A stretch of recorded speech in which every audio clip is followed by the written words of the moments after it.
Hi, St. Billy here, and welcome to my instructional video on how to make a modern day slot car track. While this video is going to be more directed towards digital, if you're doing analog or even a routed wood track, this is still a good video to watch, as I'll be giving some track design tips that can be applied to any scale really. So I made this video because there's no real how to design a slot car track videos on YouTube. This is very important for you to get out. You want to have enough space for your track. You want it to be in a room where it's not going to be a burden to you or anybody else. You want to have enough space so you can comfortably walk around your table, or if you have the track on the floor, it's not going to get in your way, going from room to room or just at all be in your way. The minimum space I recommend for a 1/32 scale track would be 4x12. I've seen some pretty imaginative layouts in this, and I think it's good enough for a nice straight. You really want to have a 12 foot for a nice straight to build up speed. Without that, you're not going to quite have as much of a good time on this larger scale. The maximum I would go for a home course would be 6x16. This track is not 6x16. It's close. It's about 6x14. Once you get past that, getting the cars without marshals, even with wireless controllers, like I don't want to have to do a marathon run to get from one end of the table to the other if my car falls off. And 16 is really starting to push that limit. When you're talking about height for a table, how high you want it off the ground, a good height is about 3 feet. Even if you're having kids, you should get them a stool or something.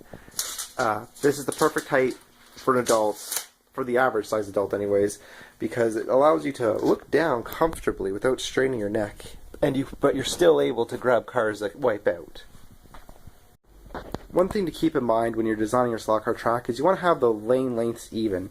So these should be, the inside lane and the outside lane should be about the same, even if you're doing analog, because you want to feel like a race. And without even lane lengths, obviously one car is driving shorter distance than the other, you're going to run into some problems having fun.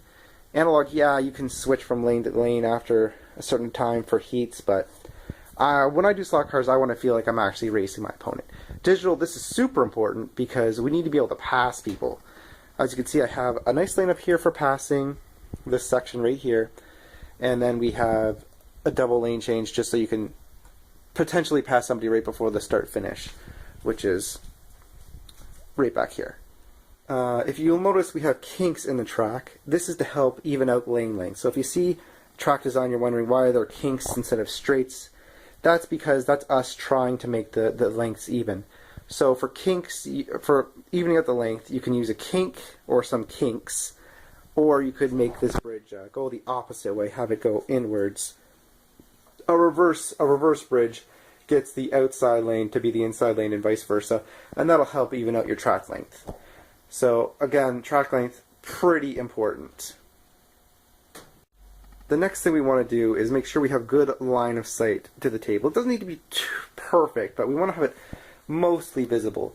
So as you can see, I'm about quarter of the way towards the left, and I've kind of lost sight of my turn. If I'm here, I have my sight of turn again. So I could comfortably fit 3 people here, and then the third person here could marshal for this corner pretty comfortably, quickly reach over, grab, put the car back on the table. If I walk around the table, obviously no one's going to be back here, but we want to keep this space here, just so I can get to my fuse box or my work table over there. On this side of the table is probably about the same thing, yeah, so I can see from about halfway I can see my start finish, so I can see this turn. So keeping your line of sight is important. Even if you're going to be making a routed wood track with wired controllers, and you're racing analog, where you're going to have people in a station, and the station is going to be more, you're just all stuck in this one spot, roughly, and you're just going to have a wired controller. And the reason for that is because you might get controller extenders someday, you might get wireless controllers. Carrera does offer wireless controllers for analog. And the reason we wanted to have people standing around the table as opposed to one spot is, like I said, marshalling cars. You want to keep the action going, pausing the race all the time just so you can get a car that wiped out here or up here. That's not too appealing. Taking advantage of new technology to help you out your time and more time on the track is better rather than stopping the race every 5 seconds. So, in my opinion, you should definitely be keeping your wireless or wire extensions in mind when you're making a slot car track. Make sure to have line of sight mostly around the table so that people don't have to stand in inconvenient positions, or so you don't have the inability to marshal at this corner, let's say, because you're going to put extra pressure on the drivers not to wipe out, and it's not going to be as much fun. Make sure you have these borders down, no matter what scale you use, because if you don't, what's going to happen is the outside lane is going to just ride the border. If I'm using this instead, I'm just kind of clipping this onto the track. The outside lane could just ride this border here, and then they're going to get a big speed advantage. And drifting's more fun, too. Now, you don't need to have what I have and have straights all the way down the track. This is just for, sometimes freaky things do happen, even with Paul Gage tires, where the car might, slide halfway down and then rearrange itself, especially maybe after a hit. But these borders are pretty essential to the slot car racing experience. You're not going to want to use these at all. You want to have either proper catch fence or pillows or something, because this isn't going to stop you. This isn't always going to stop your car from flying off the track. Don't rely on this.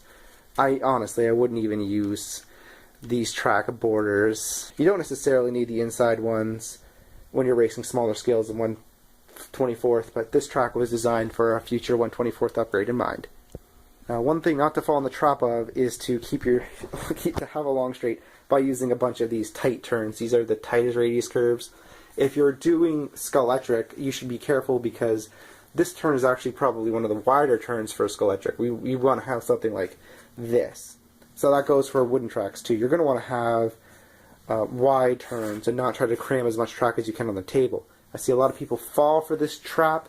And the thing is, not only do you have to immediately stop when you hit these curves, you have to really just stop your momentum, but you're going to be doing the same thing over and over again. If you think about it, you'll get used to turning on this curve here, and that's going to get super boring and repetitive. It doesn't matter how much it doesn't matter how interesting your track is if you're just using completely tight turns. We are going to use wide turns, even though the straight's not as long as it could be because I'm using these wide turns. They add variety, and you can go faster on them. So I can launch myself quicker off of this turn, and I can slow down later in this turn, as opposed to constantly having to stop or I'm going to wipe out. Now, one of the things people are going to have a little bit of, different opinion on is hills on tables. You could keep your track flat, or you could have some elevations like bridges or hills.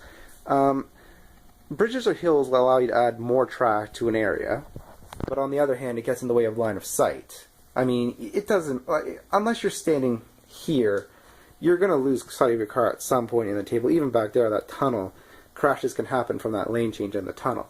So when you're making a track and designing a track, if you want to have absolute perfect line of sight, you want to have a flat track, but bear in mind, you're not going to have as much track on the table if you do so.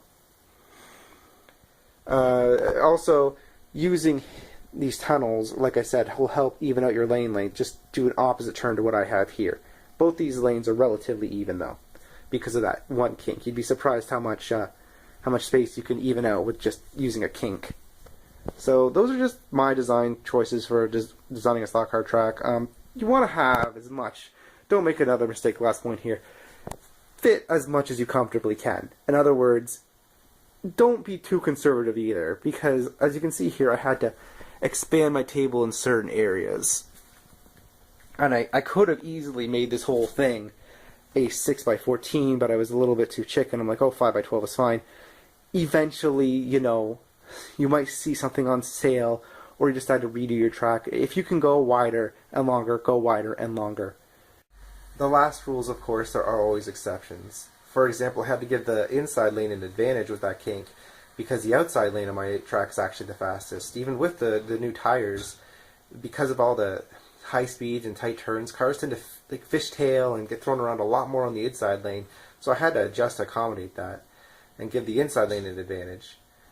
Don't be afraid to make some changes to help a lane out, even if that lane by normal standards would have the advantage. If you're finding it's just not even, you're going to have to make adjustments to your track. So that's it for track design. Hope you found this informative. Until next time, this is St. Billy out.